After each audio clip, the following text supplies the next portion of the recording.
ராஜேஷ், தற்பொழுது இந்த விசாரணைக்கு எடுத்துக்கொள்ளப்பட்ட அந்த சிபிஐ விசாரணை கோரிய தேசிய மக்கள் கட்சி சார்பில் தாக்கல் செய்யப்பட்ட மனு மீதான விசாரணை நடைபெற்று அதை நீதிபதிகள் தள்ளுபடி செய்திருக்கிறார்கள் இல்லையா? தொடர்ந்து இன்னும் என்னென்ன வழக்குகளில் விசாரணையானது நடைபெற இருக்கிறது, அது குறித்தான விவரங்கள். இன்னும் தொடர்ந்து இதற்கான அந்த வழிகாட்டுதல்கள் செய்யப்பட வேண்டிய விஷயம் இருக்கின்றது.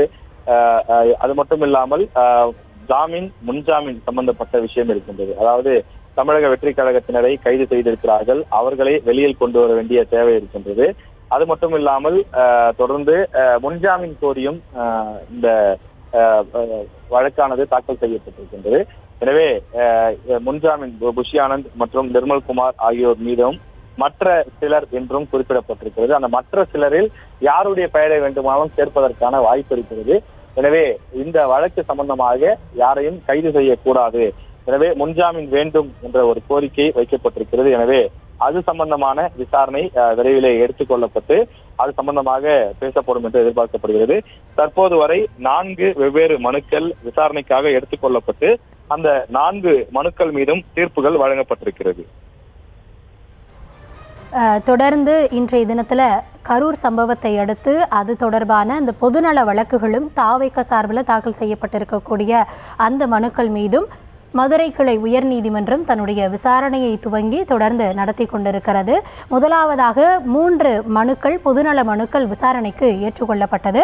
அதன் அடிப்படையில் இதுபோன்ற பொதுக்கூட்டங்களுக்கு வழிமுறைகளை வகுக்க வேண்டும் என கோரியிருந்த அந்த மனுக்கள் மீது நீதிபதிகள் விசாரணையை தொடர்ந்து நடத்தி வாத பிரதிவாதங்களை கேட்டதற்கு பிறகாக உத்தரவை பிறப்பித்து, அது மட்டுமல்லாது இதே போன்ற வழக்கு சென்னை உயர்நீதிமன்றத்திலும் நிலுவையில் இருக்கிறது, அது தொடர்பான விசாரணைகளும் இருக்கிறது.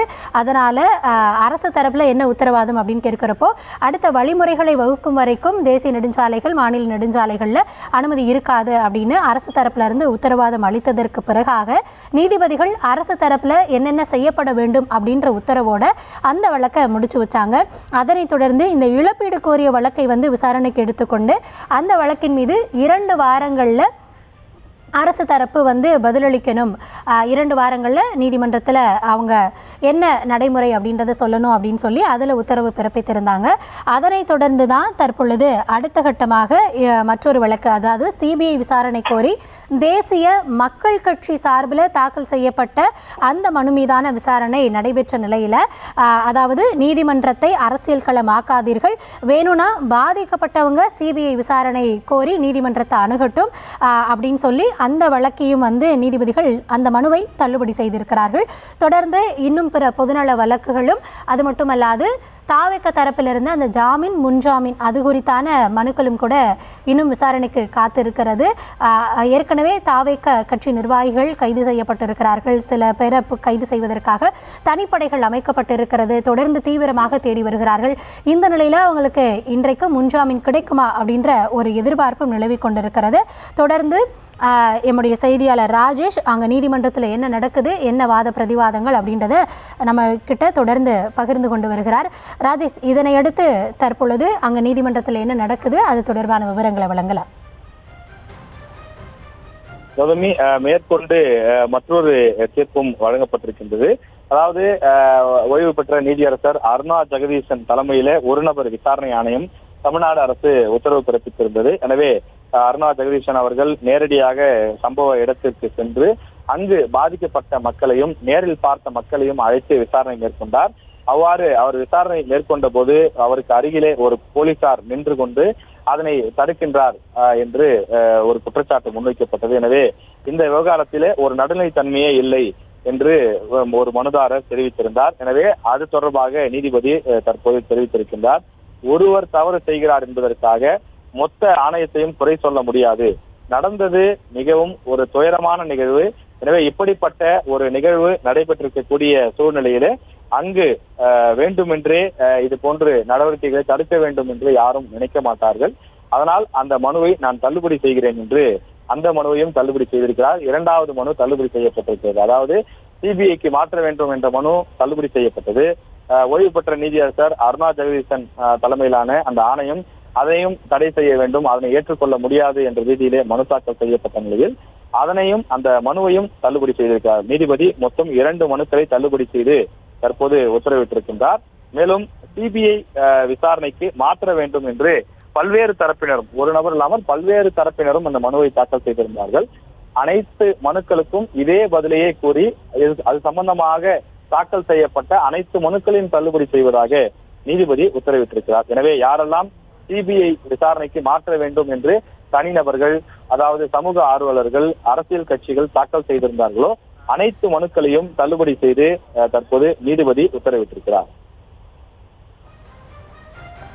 ராஜேஷ், தற்பொழுது அந்த முக்கியமான ஒரு இதை நம்ம பார்த்துட்டு இருக்கோம். என்னன்னா, சிபிஐ விசாரணை, அது தொடர்பான வழக்கு இன்னைக்கு விசாரணைக்கு வரும். அதில் ஏதாவது உத்தரவு பிறப்பிக்கப்படுமா அப்படின்ற எதிர்பார்ப்பில் தான் தாவேகா மற்றும் அவருடைய தொண்டர்கள் இருந்தாங்க. இன்றைய தினத்தில் அந்த சிபிஐ விசாரணைக்குரிய அனைத்து மனுக்களுமே தள்ளுபடி செய்யப்பட்டிருக்கிறது. இதில் யார் யார் தரப்பில் இருந்து இந்த சிபிஐ விசாரணை கோரி மனு தாக்கல் செய்திருந்தாங்க, அதன் மீதான அந்த உத்தரவு குறித்த விவரங்களை வழங்க முடியுமா? சிபிஐ விசாரணை வேண்டும் என்று சமூக ஆர்வலர்கள் சில பேர் மனு தாக்கல் செய்திருந்தார்கள். அதே போல தமிழக வெற்றி கழகத்தின் சார்பிலும் அந்த கோரிக்கை வலியுறுத்தப்பட்டது. அதே போல இன்னும் பிற அரசியல் கட்சிகள், அதாவது மாநாட்டிற்கு சம்பந்தம் இல்லாத மக்களை நேசிக்கக்கூடிய மற்ற பிற கட்சிகள், அவர்களும் கூட இந்த வழக்கை ஆதரித்து அவர்களும் மனு தாக்கல் செய்திருந்தார்கள். அவர்களுடைய நோக்கம் என்னவென்று சொன்னால், நாம் முன்பே குறிப்பிட்டது போல இதில் குற்றவாளியாக அல்லது இதில் குற்றம் சாட்டப்படக்கூடிய நபர்களில் முக்கிய விஷயங்களாக காவல்துறையினுடைய அந்த அனுமதி அளித்த விஷயமும் ஒன்றாக இருக்கின்றது. எனவே காவல்துறை இவ்வளவு குறுகிய இடத்திற்கு அனுமதி கொடுத்தது எப்படி என்ற ஒரு கேள்வியை எழுப்பினார்கள். அதே போல ஒரு 50,000 பேர் கூடினார்கள் என்று சொன்னால் அதற்கு இவ்வளவு போலீஸ் பாதுகாப்பு போதுமானதா? கூடுதல் டிஜிபி பேசும்போது சொல்லியிருந்தார், முதலில் 35,000 பேர் கூடினார்கள் என்று. அவர்களுக்கு 500 காவல்துறையினரை பாதுகாப்புக்கு போட்டதாக சொன்னார்கள். ஆனால் தமிழக வெற்றி கழகம் உட்பட பல தரப்பினருடைய கருத்து என்னவென்று சொன்னால், அங்கு 500 காவல்துறையினர் இல்லவே இல்லை, ஒரு 100 அல்லது 150 பேர் தான் அங்கு பணியிலே இருந்திருப்பார்கள் என்ற குற்றச்சாட்டை முன்வைக்கிறார்கள். எனவே உண்மையிலேயே அங்கு எவ்வளவு பேர் பணியில் இருந்தார்கள் என்பதை விசாரிக்க வேண்டும். அன்றைக்கு யார் யார் பணியில இருந்தார்கள் என்ற அந்த உத்தரவு நகல் இருக்கும். வெறும் வாய்மொழியாக போய் அங்கே நில்லுங்கள் என்று சொல்லியிருக்க முடியாது. எந்தெந்த ஸ்டேஷனில் இருந்து அல்லது எந்தெந்த மாவட்டத்திலிருந்து எவ்வளவு காவலர்கள் வரவழைக்கப்பட்டார்கள், 500 பேர் அங்கு இருந்தார்களா அல்லது குறைவாக இருந்தார்களா என்பதை விசாரிக்க வேண்டிய தேவை இருக்கின்றது. எனவே இவற்றையெல்லாம் விசாரிப்பதற்கு தமிழ்நாடு காவல்துறையை விசாரித்தால் உண்மை கிடைக்காது. அதன் காரணமாக சிபிஐ விசாரணை நடத்தினால் அனைவரையும் அவர்கள் சமதட்டில் வைத்து விசாரிப்பார்கள். அதன் மூலமாக உண்மை புலப்படும் என்பது மற்றவர்களுடைய கருத்தாக இருந்தது. ஆனால் நீதிமன்றத்தை பொறுத்தவரையிலே நடந்திருப்பது ஒரு மிகப்பெரிய துயர சம்பவம். யாரும் திட்டமிட்டு இவ்வாறு செய்வதற்கான வாய்ப்பு கிடையாது. எனவே சிபிஐனுடைய அந்த விசாரணை என்பது தேவையற்றது. உங்களுடைய அரசியல் காரணங்களுக்காக நீதிமன்றத்தை பயன்படுத்திக் கொள்ளாதீர்கள் என்ற விஷயத்தை தெரிவித்து அவர்கள் தற்போது இந்த மனுவை தள்ளுபடி செய்திருக்கிறார்கள்.